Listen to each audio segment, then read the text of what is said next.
Hello, everyone, and welcome to another edition of Midweek Minutes. This past Sunday, we started chapter 3 in the book of Philippians, and the message was entitled, Whatever. Let me read the passage for you. Whatever happens, dear brothers and sisters, may the Lord give you joy. I never get tired of telling you this.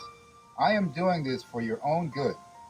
Watch out for those dogs, those wicked men and their evil deeds, those mutilators who say you must be circumcised to be saved. For we who worship God in spirit are the only ones who are truly circumcised. We put no confidence in human effort. Instead, we boast about what Christ Jesus has done for us. Whatever. If I was to summarize the truth drawn from the message on Sunday, I would say that because of what Jesus has done, he can turn all of our whatevers into life forevers.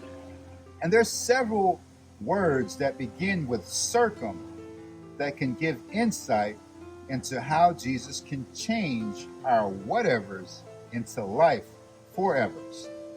And the key is spelled out in our first point. Circumstances can steal your joy because your level of joy is determined by your level of connection to Jesus, not your circumstances. You know, we all found ourselves in similar circumstances about a year ago with the lockdown of businesses, places of worship, schools, and colleges. My whole family was pretty much stuck at home for the first few months.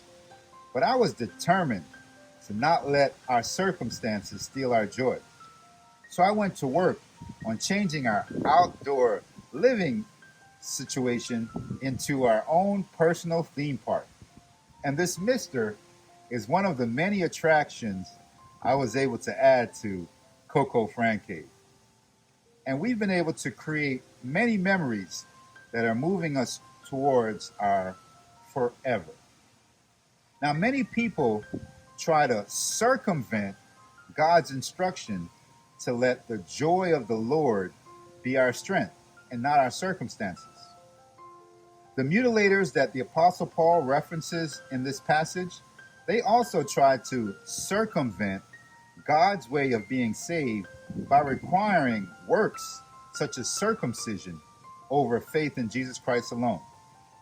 The Apostle Paul reminded the Philippian believers that those who worship in spirit are the ones who are truly circumcised. Now, what does it mean to worship in spirit? Well, simply put, it's choosing God's standard of worship. And if you're not confident in what God's standard of worship is, ask the Lord to teach you. Follow the example of the song modeled after Ephesians chapter 5. Lord, teach me how to walk circumspectly. That is, to walk like the wise, carefully considering what the Lord wants you to do. And whatever happens, continue to challenge yourself to walk circumspectly.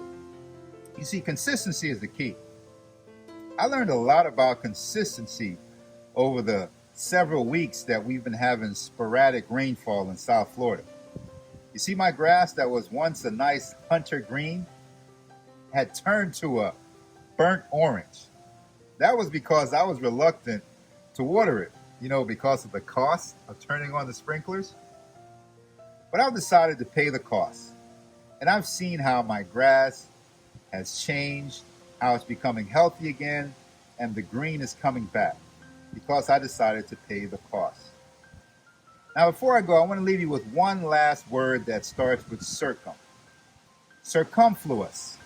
That means surrounded by water. Kind of like how I am now, surrounded by this wonderful mist I was able to create. As a husband, I am to water my wife with the word. That's my responsibility to my bride. If you're a believer, you are the bride of Christ. And Jesus is the living word, and he can water any situation and turn your whatever into life forever. Thank you for joining me for another edition of Midweek Minutes, and I hope to see you again next week. I think I'm going to relax now. Goodbye for now.